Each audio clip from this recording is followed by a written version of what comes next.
না, স্বামী কখন আসবে আমি যে কিছুই বুঝতে পারছি না। সত্যবতী, স্বামী, সত্যবতী, আমি এসেছি সত্যবতী। তুমি এসেছো স্বামী? হ্যাঁ। আচ্ছা, তোমাকে এত সুন্দর কাপড় আর জুতা কে দিল? সত্যবতী, ও কথা বলো না। ও আমাকে রণরাজ রণরাজ রাজা ছি। দিয়েছে। বুঝেছি। জানো, আজ তোমাকে অনেকটাই ভালো লাগছে। তাই আর নাকি? হ্যাঁ, সত্যি বলছি, আমার মনে হচ্ছে আমার এই অন্ধকারে যেন এক টুকরো আলো এসেছে। সত্যবতী, হ্যাঁ স্বামী। তোমাকে খুশি খুশি লাগছে সত্যবতী?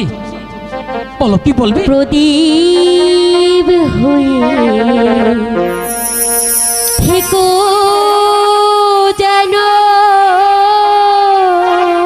সত্যবতী, আমার